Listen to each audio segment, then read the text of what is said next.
Howdy folks, Doc here with Last Best Tool, and today let's take a closer look at some of the differences between Knipex plier handles. From what I can tell, I've got at least 5 different kinds in my Knipex stable.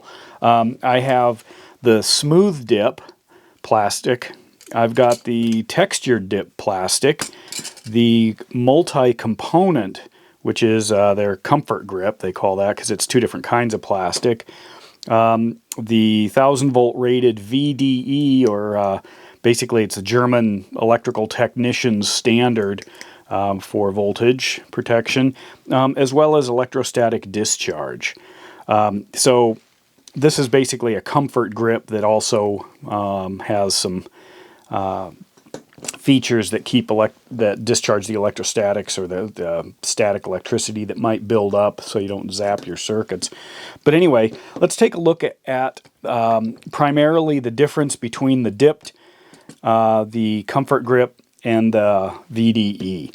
Now, Knipex makes a lot of different pliers, and many of those pliers come in many different handle possibilities. Some only come in 1 or 2. In order to try to put some sort of a usable framework on deciding which one might be useful, or why I like whatever I do, I've narrowed it down to 3 things. The first thing is, what is the plier for? Because that can have something to do with what kind of a handle you want.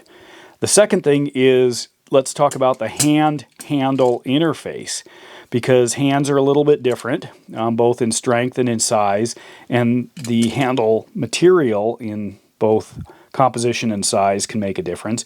And the third thing is kind of like the extraneous factors. A lot of people say, well, these are probably the easiest plier handle to clean. Well, okay, that can be an important issue if cleaning the plier handle is, a primary function of the plier. If it's a secondary function, well, then the primary concern when you're choosing a handle has to do with the actual use of the plier, which goes back to number 1 and number 2. So some people don't like the composite or the multi-component handles because they're harder to clean compared to the kind of the dipped handles, and some people don't like the textured dip versus the smooth dip, because you can see, in fact, I've got a couple of generations here.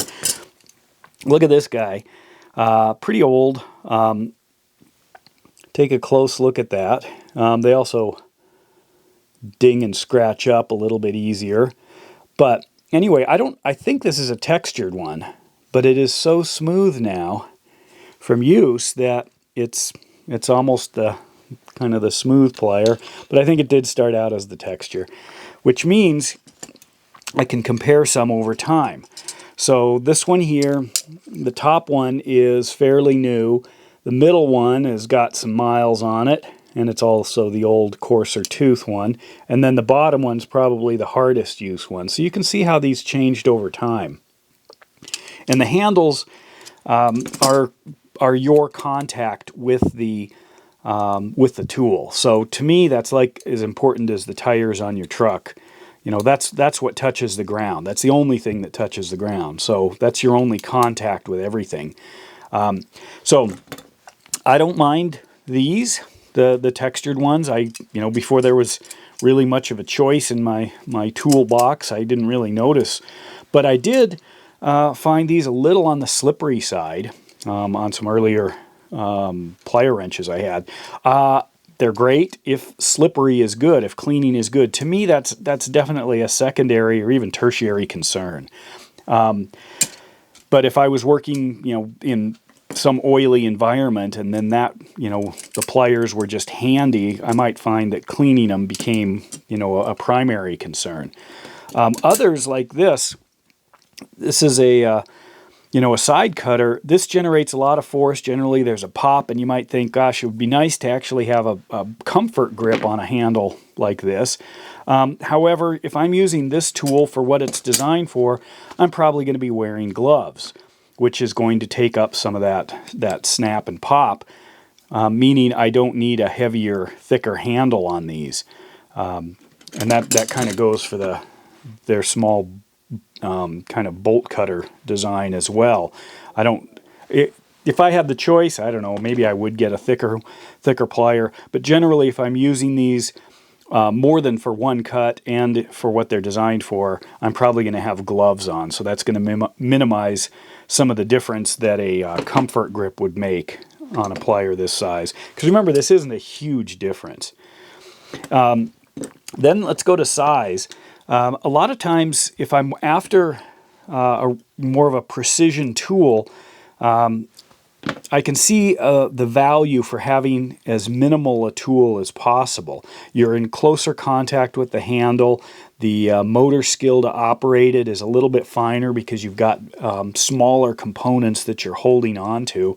So I could see the smaller the tip, the smaller the work you're doing, maybe the smaller the handle or the thinner the handle.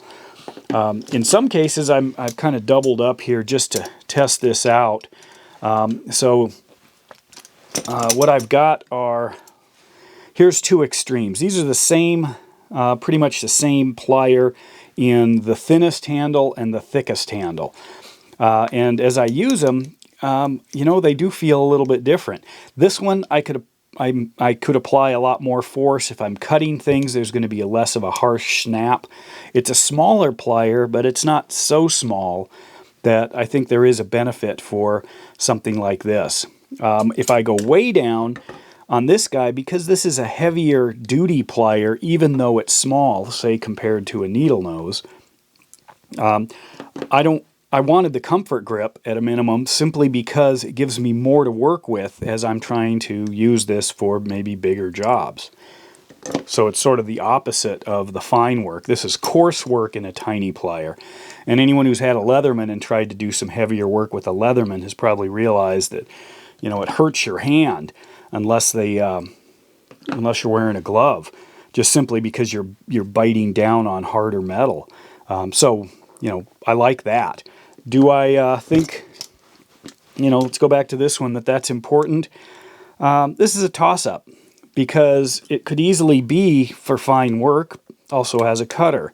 If I have a choice, I like this. I like the color, I like the size because it fits into my hand. You know, this is show you what we've got. This is a 250, or you know, or I'll use a standard Cobra, I guess. There's a standard 250 Cobra. So you can see how that fits into my hand.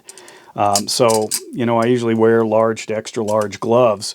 So sometimes the bite of smaller handles, you know, they can just totally disappear.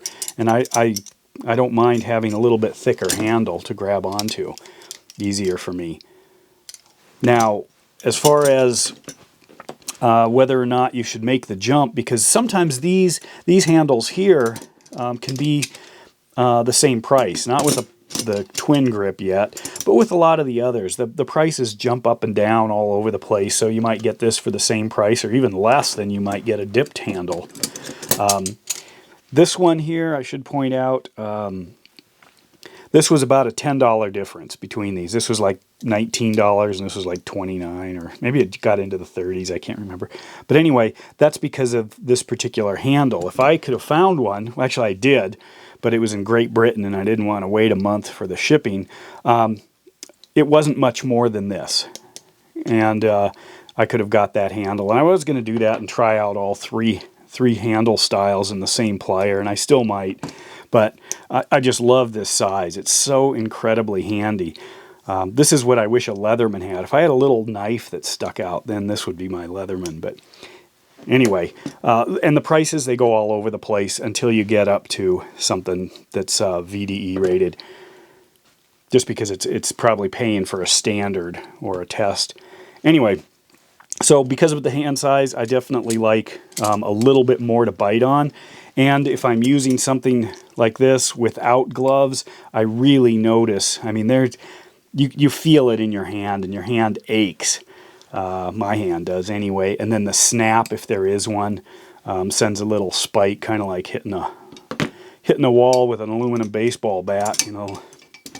Anyway, so the difference between them, these actually probably do have some electrical resistance, but I'm not going to say that because they're not rated for it. But Knipex actually indicates that, you know, obviously the plastic they use is not conductive.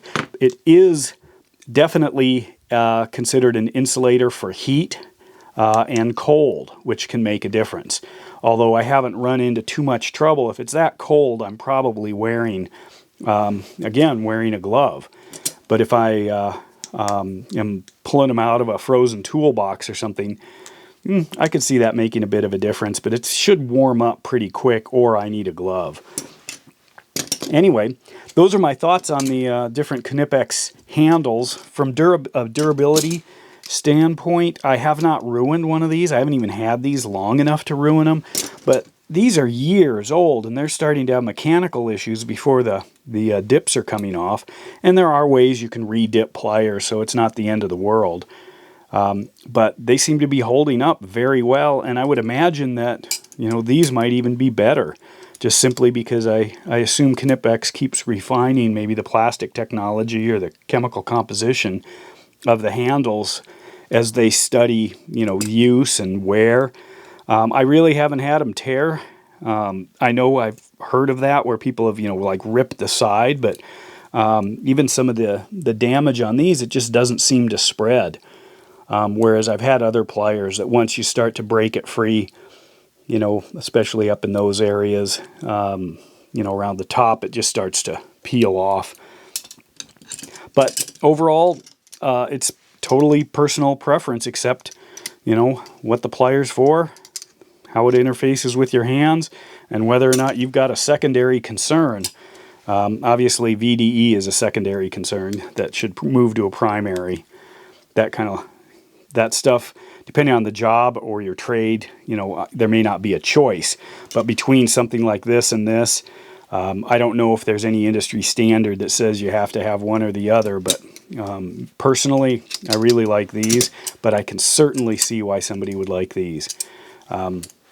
Anyway, I'd like to know your thoughts, what you care about with a plier handle. This is primarily Knipex. I may do something with other pliers because there seems to be a huge range of what companies think is an acceptable plier handle.